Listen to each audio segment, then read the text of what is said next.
Pero ayan niyo po yung mga basher na yun. Ang mahalaga, mas marami po yung nagmamahal kay Carla. Opo. Ano? Salamat po sa sa lahat na nagtitiwala, nagmamahal sa anak ko Mas marami kasi po nagmamahal kay Carla. kasi Tandaan kung niyo po wala yun. naman po sila, wala naman kaming ganyan po sa bangka namin. Isipin niyo po, Nakakalaot-laot na po yung asawa kung ko. 700,000 yung nanonood, sabi natin ang may galit sa kanya, 1,000, 2,000. Ay, maliit na bagay, sobrang liit na bagay po. Ano? Kasi ang dami nanonood kay Carla. So yung may galit ay kunti lang. Hayaan na po natin. Opo. Ganun po talaga. Kahit nga po ang Diyos, may mga galit sa kanya, di ba? Nanood po ako kagabi ng mga live, ano po, yung live, ano niya po. Live. Nag-live ba ako? Nung isang araw po, Kailan? napanood ko po ng ano, Sa live ko? 10 million views na yung sa Jumper. yun. Congrats. Congrats, 10 Diba? million views na. Sa mga Salamat. love team, siya yung pinakamaraming may million views. Apa, No? apa. Pero wag lumaki yung ulo natin ano kasi yan ay dahil sa mga supporters ng Team Kalingap and ng Jomcar. Ano po? Yung kumbaga yung views is bonus na lang. Ano na, bonus na lang po 'yun. Marami talagang nagmamahal sa Jomcar at deserve naman nila kasi pares naman silang mabait. Apa. Si Jomar saka si Carla talagang napakabait po talaga. Okay na, meron po.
Sa inyo lahat po, mga keyboys, Kuya Starax, Tatay Robin, Thank you. Jomar, Lahat po yan ay Tatay Pure Health, malaking lalo na tulong kay sa Tatay team. Pure Health, tagahatid kay malaking Carla tulong sa pag-uwi. team silang lahat po. Itong Apo. mga staff ko. Ano? Apo.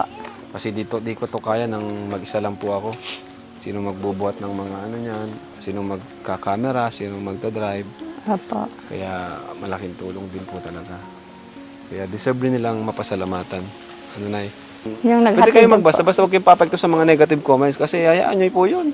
Mas marami yung Na ano po, nagmamahal. naiyak ako minsan. Nanay kasi Sa nanay. amin ng mga dalawang asawa, kami Tiya, dami ng bash. Pero lagay ko, gawin ko, hinahat ko, like ko. Like mo lang.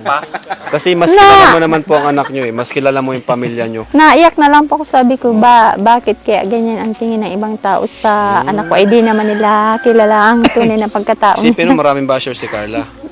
Si David maraming basher. Si Ato, ang basher niya nasa Kalingap. Dahil lahat kami may basher dito. Ako, si Jomar, lahat po may basher kami. Ikaw na po, Kuya Rab, ang bahala sana kung gabayan mo na lang po siya sa pagpunta po sa Naga. Kasi po, di naman po kami nagkakausap. Nagkakausap po kami. Mabilisan lang. Opo, kasi po busy siya sa sa OJT niya. Paggabi naman po, halos din na po makatawag dahil pagod na siguro. Naintindihan ko naman po siya kung ganyan. Kasi po, pagod na nga po sa OJT niya. Sige, Nay. Sige po, salamat, Kuya Sabay na Rab. po kayo sa amin. Opo. Pero ma-vlog pa kami to kina Julian eh. Ko na lang, kuya. Paano lang po kami kay Kuya Robin at may kukunin May daw pong kukunin. damit na gagamitin si Carla. Oo nga pala. Papadala po. Ayan. So, sige po. Bye-bye, Nay. Salamat Bye po, Kuya Rab. Ingat po kayo lahat.